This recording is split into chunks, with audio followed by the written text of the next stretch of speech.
I'm gonna be honest, the main reason why I study Chinese is because I want people to think that I'm smart and awesome.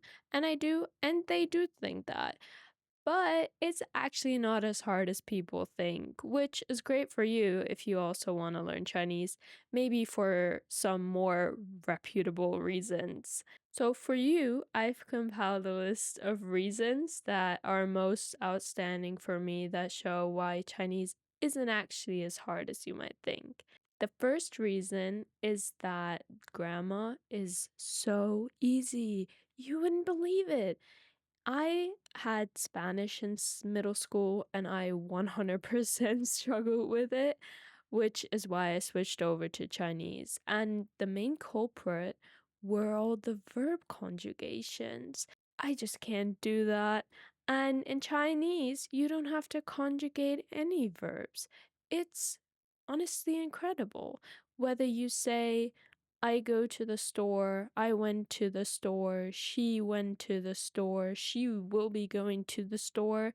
The go never ever changes. The only thing you do is add a little particle like le or 在 into the sentence. So instead of saying I go to the store or I went to the store, you just say I go to the store le. That's all you have to do, and it shows that you actually went to the store. I love that. Same with the sentence structure. It's the same as in English, which you can say about Korean, for example. It's subject, verb, object. And there are no plural endings, so whether you say one dog or two dogs, it's just always go, which is not go go, but like the word just happens to sound like go. There are no gendered nouns and no articles. So in English, it's still quite simple with you can have a apple or the apple, but then in Spanish, you already have el and la. And in some languages like German, they just have so many of them, which you don't have to worry about this in Chinese. The third reason is about pronunciation. Chinese sounds very different to English, and it is.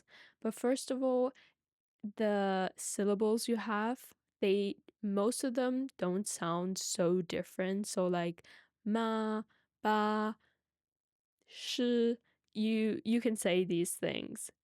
And they also have only like a set or limited number of variations. So once you know all of them, you know all of them. You're never going to be surprised by a word that's spelt in a weird way, and you would have to struggle with figuring out how to pronounce it. Like in English, the whole through, thought, though, dough with D. Like, who made that up? But again, in Chinese, you will not be caught by surprise by something like that. And even the things that might be a bit harder to pronounce, like the U, you can at least somewhat approximate with what you know in English. So the word Zeus for the Greek god, it sounds a lot like the U sound. At least I feel that way. So if you say Zeus, you can like pick the U's sound and then U. That means fish. Now you know that. The thing that I struggle with most in Chinese are the tones, but that's mostly a me issue because I'm really tone deaf.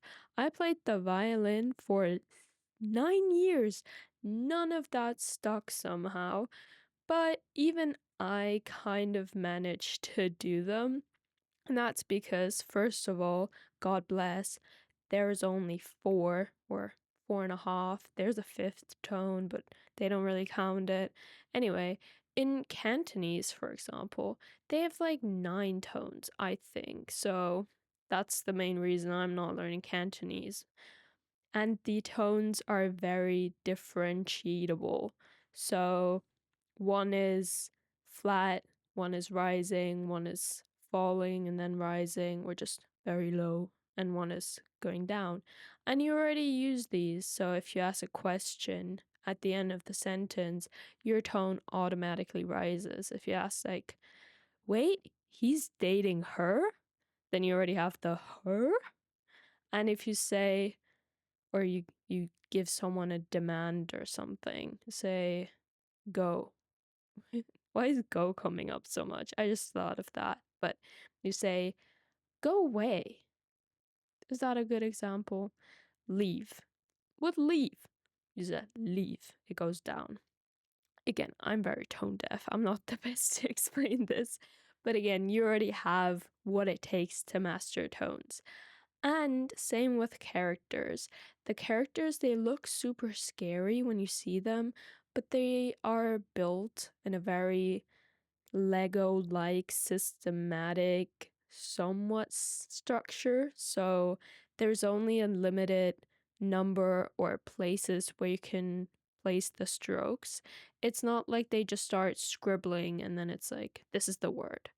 There is a system behind it. And the other thing is kind of hard to explain, but based on my experience, at some point your brain just gets really good at recognizing characters that you've seen a bunch of times, even if you didn't actively practice or memorize them.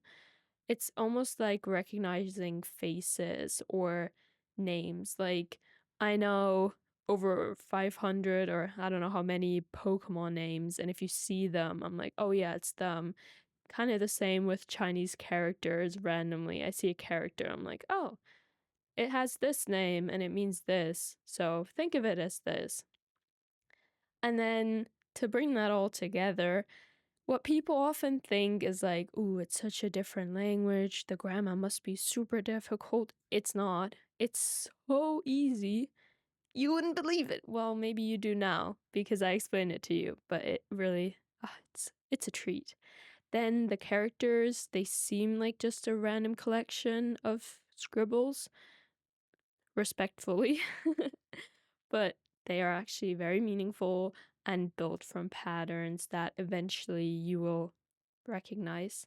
And it's not like you have to learn how to sing just to be able to pronounce this language or the words. You can learn them. Again, I'm tone deaf and I'm managing, hopefully. And it's not, again, like it takes forever. It definitely is the case that there's a very steep learning curve at the beginning. So think of it as climbing a mountain. You really have to get up there. But once you're there, it gets super duper easy because it all builds on top of each other. It's not like in Korean, I always hear that it's very easy at the beginning. It only takes a little while to be able to read the alphabet, for example. But the more you get into it, the harder it gets with all the different forms and whatnot. In Chinese, the beginning is the hardest part. So if you stick through that, it really does get much, much, much easier. And I'm sure you'll be able to manage this. With that being said, I hope I was able to inspire you to try out Chinese, and I'm going to make some more content about this. So if you want to subscribe, stick around and be notified whenever I make a new video, then do that. Yoo! Bye bye!